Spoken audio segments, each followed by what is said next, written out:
और मध्य प्रदेश सरकार में राजनीतिक नियुक्तियां होंगी, जहां नियुक्तियों का सिलसिला नए साल से शुरू हो सकता है। 14 जनवरी को निगम मंडल में नियुक्ति की जाएगी, जहां मकर संक्रांति तक पहली सूची जारी होने की संभावना जताई जा रही है। राष्ट्रीय नेतृत्व की ओर से सहमति मिल चुकी है और राजनीतिक नियुक्तियों को लेकर अब प्रक्रिया आगे बढ़ चुकी है। बड़ी खबर, बड़ी जानकारी भोपाल से बता रहे हैं। मध्य प्रदेश सरकार में राजनीतिक नियुक्तियां होंगी, जहां नियुक्तियों का सिलसिला नए साल से शुरू हो सकता है। 14 जनवरी को निगम मंडल में नियुक्ति हो सकती है, जहां मकर संक्रांति तक पहली सूची जारी होने की संभावना है। राष्ट्रीय नेतृत्व की ओर से सहमति भी मिल चुकी है और अब प्रक्रिया आगे बढ़ रही है। ज्यादा जानकारी के साथ दिव्या लगातार हमारे साथ बनी हुई हैं। दिव्या, देखिए, राजनीतिक नियुक्तियों को लेकर जो प्रक्रिया है वह लंबे समय से रुकी हुई थी और अब जिस तरह से प्रक्रिया आगे बढ़ रही है और ऐसा कहा जा रहा है कि नए साल की शुरुआत के साथ ही नियुक्तियां भी होनी शुरू हो सकती हैं। क्या अपडेट दिव्या? अभी नहीं, जैसे कि मुख्यमंत्री की सरकार, मुख्यमंत्री मोहन यादव जी की सरकार को 2 साल हो गए हैं और लगातार इस तरह की जो है उठापटक चल रही है। राजनीतिक नियुक्तियां की जाए, जो कार्यकर्ता हैं उनको इंतजार है कि कब उनका नंबर लगे। जिनका नंबर कैबिनेट में नहीं लग पाया, जो मंत्री नहीं बन पाए, तो और जो कहीं ना कहीं जो प्रदेश कार्यकारिणी में भी शामिल नहीं हो पाए, अब उन्हें कहीं ना कहीं उम्मीद है कि उनको उन पर जो संगठन है वो अपनी क्या कहते हैं जो संगठन उन पे अपनी कृपा रखेगा और उन्हें कहीं ना कहीं राजनीतिक रूप से जो है निगम मंडलों में कहीं ना कहीं स्थान मिलेगा। और देखें कि जब भी ऐसी सुगबुगाहट होती है तो लगातार कार्यकर्ताओं में हलचलें बढ़ जाती हैं। अब माना जा रहा है, जो बताया जा रहा है कि 14 जनवरी के आसपास जो ये राजनीतिक नियुक्तियां हैं वो शुरू हो सकती हैं और पहली लिस्ट आ सकती है।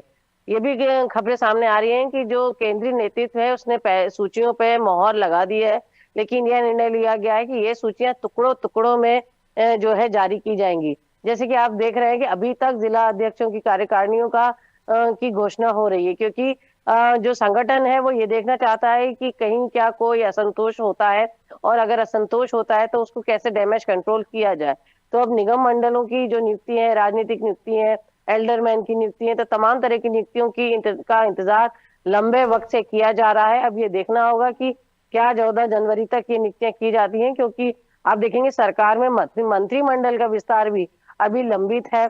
जो मुख्यमंत्री जी के जो 2 साल पूरे हुए हैं, उन्होंने जो मंत्रियों की समीक्षा की, उसके बाद उन्होंने खुद अपना रिपोर्ट कार्ड पेश किया अपनी सरकार का। इसके बाद हर मंत्री अपना विभागवार जो है जनता के सामने रिपोर्ट कार्ड रख रहा है। अब ऐसे में माना जा रहा है कि आने वाले दिन में जो ये जनवरी का जो रहेगा, नए साल का जो पहला माह रहेगा, इसमें माना जा रहा है कि ये नियुक्तियों का सिलसिला शुरू होगा। हालांकि इस खबर से अभी फिलहाल कार्यकर्ताओं के बीच में फिर से एक बार बेचैनी और सुगबुगाहट बढ़ गई है।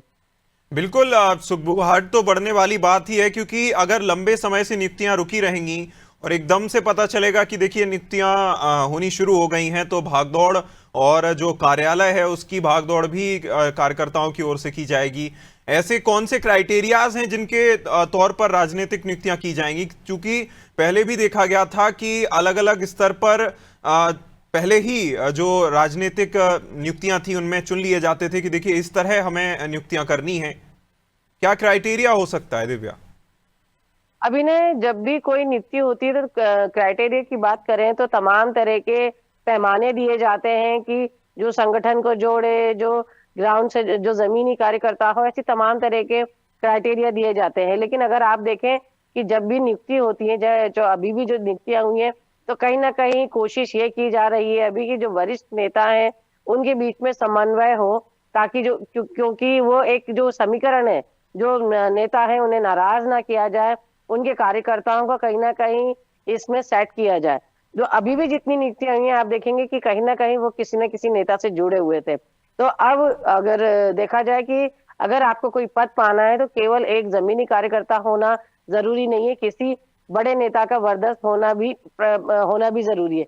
लेकिन हमेशा जैसे कि जब बात की जाती है तो संगठन द्वारा यही कहा जाता है कि जब तक अगर जमीनी कार्यकर्ता है, उसकी एक्सेप्टेंस है जिले में, तो हम उसको उसको पद पर बैठाएंगे। हालांकि ऐसा देखने में कम आता है कि इतनी आदर्शवादिता कम ही नजर आती है। लेकिन अब ये देखना होगा कि जैसे निगम मंडल की नियुक्ति की होनी है तो संगठन के सामने सबसे समस्या ये है कि पद कम है और जो जिनको एडजस्ट करना है वो वरिष्ठ नेता, वो कार्यकर्ता बहुत ज्यादा है।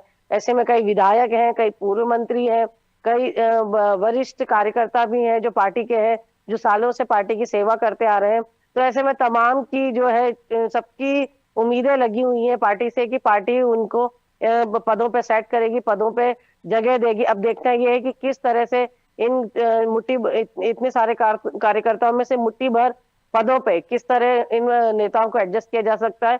और मैंने जैसे कि आपको बताया कि टुकड़ों में ये लिस्ट जारी होगी, तो देखना बिल्कुल होगा कि पहले लिस्ट के बाद बिल्कुल किस दिव्या, तरह का ये भी देखना दिलचस्प होगा कि किस तरह से और किस गुट के लोगों को या नेताओं को ज्यादा जगह दी जाती है, प्राथमिकता दी जाती है। दिव्या बनी रहिएगा हमारे साथ, आपका फिर रुख करेंगे।